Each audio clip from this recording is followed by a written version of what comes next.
IPL 2025 மெகாலயத்தை முன்னிட்டு IPL cricket குறித்து ஒரு சில முக்கியமான விதிமுறைகளை BCCI ஆனது அமலுக்கு கொண்டு வந்தது.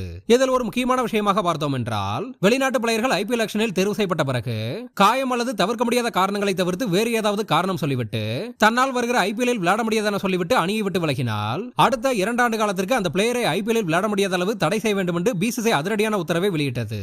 இதனால் எந்த ஒரு பிளேயரும் இதுபோன்ற தவறை செய்ய மாட்டார்கள் என்று எதிர்பார்க்கப்பட்ட பட்சத்தில் இங்கிலாந்து ஒயிட் பால் கிரிக்கெட்டின் அடுத்த கேப்டனாக வரவிருக்கும் ஹாரி புரூக் இந்த IPL மகாலத்தில் டெல்லி கேபிட்டல்ஸ் அணியால் 6.25 கோடிக்கு வாங்கப்பட்டும் கூட இந்த IPL 2025 தன்னால் விளையாட முடியாதென சொல்லிவிட்டு தொடரை விட்டே விலகிவிட்டார். அதாவது IPLக்கு பிறகு நாட்டுக்காக விளையாடக்கூடிய போட்டிகள் வரிசை கட்டி இருப்பதாகவும், குறிப்பாக ஜூன் மாதம் இந்தியாவுக்கு எதிரான இந்த ரெஸ்போட்டி கொண்ட சீரிஸ் ஆனது முக்கியமானதாக இருக்கும் என்றும், ஒருவேளை ஹாரி புரூக் T20 மற்றும் ODI ஃபார்மட்டின் கேப்டனாக தேர்வு செய்யப்பட்டால் பின்னர் வரும் T20 மற்றும் ODI சீரிஸில் ஒரு கேப்டனாக கவனமாக செயல்பட வேண்டும் என்று ஹாரி புரூக் இந்த முடிவை எடுத்ததாக கூறப்படுகிறது. எனவே தவிர்க்க முடியாத காரணங்கள் அல்லது காயம் ஏதும் இல்லாமலே ஹாரி புரூக் IPL விட்டு விலக முடிவெடுத்ததால் அடுத்த 2 வருடத்திற்கான IPL ஹாரி புரூக் பங்கு பெற BCCI தடை விதித்துள்ளதாக தெரிவிக்கப்பட்டுள்ளது. இதன்படி இந்த விதியால் IPL கிரிக்கெட்டில் முதல் முறையாக தடை செய்யப்பட்ட பிளேயராக ஹாரி புரூக் மாறியுள்ளார்.